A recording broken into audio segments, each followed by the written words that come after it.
শিশুদের রাগ একটি স্বাভাবিক আবেগ, কিন্তু যখন তা নিয়ন্ত্রণের বাইরে চলে যায় তখন তা পারিবারিক সম্পর্ক ও মানসিক বিকাশে বাধার সৃষ্টি করে। আমেরিকান সাইকোলজিক্যাল অ্যাসোসিয়েশনের মতে 2 থেকে 6 বছর বয়সী শতকরা 80% শিশু সপ্তাহে অন্তত একবার তীব্র রাগ প্রকাশ করে।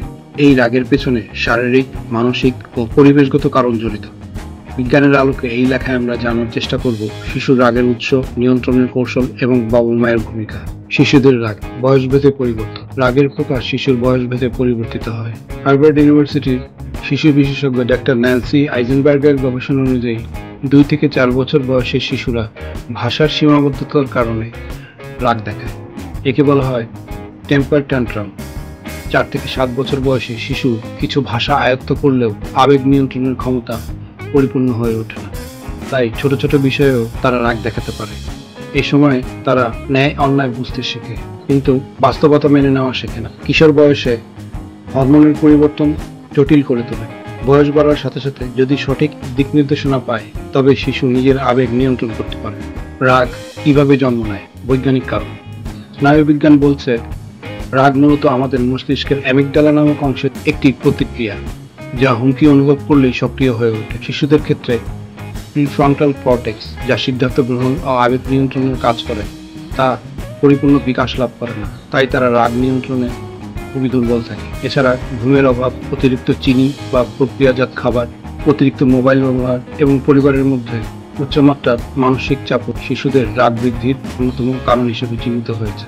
যখন কোনো শিশু চিৎকার করে বা রেগে যায়, তখন অভিভাবক যদি উচ্চস্বরে জবাব দেন বা পাল্টা রেগে যান, অর্থাৎ শিশু মনে করতে শেখে সমস্যার মোকাবেলায় রাগই যথাযথ উপায়। শাস্তি দেয়া, বিশেষ করে শারীরিক শাস্তি, শিশুদের জন্য অত্যন্ত ক্ষতিকর।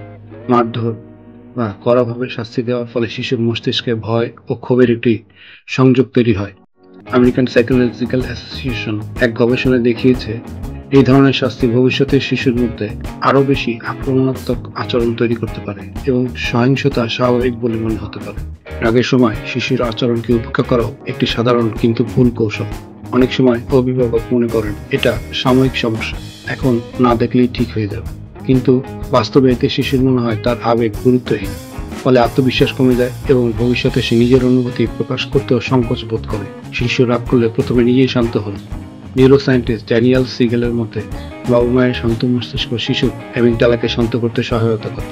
রাগের সময় শিশুকে গভীর শ্বাস নেওয়া বা কাউন্টিং শেখায়। এটা মস্তিষ্কের প্রিফ্রন্টাল কর্টেক্সকে সক্রিয় করে। রাগ নিয়ন্ত্রণ করলে প্রশংসা করুন।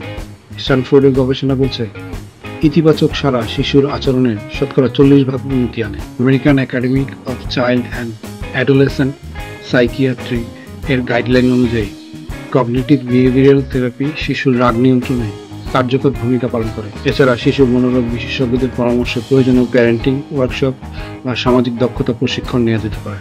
শিশুর রাগ নিয়ন্ত্রণ শেখানো একটি ধৈর্যের কাজ, যেখানে বিজ্ঞান ও স্নেহের সমন্বয় প্রয়োজন। মনে রাখবেন, রাগ শিশুর শত্রু নয়, এটি তার অভ্যন্তরীণ সম্পদ প্রকাশের মাধ্যম।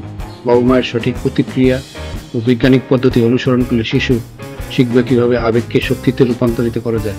আবেগ নিয়ন্ত্রণে দক্ষ শিশু ভবিষ্যতে সামাজিক ও একাডেমিকভাবে অনেক বেশি সফল হবে। ডাক্তার ড্যানিয়েল গোলম্যানের ভাষায়, আবেগ নিয়ন্ত্রণই হলো জীবনে সবচেয়ে বড় বুদ্ধিমত্তা। সবাইকে ধন্যবাদ।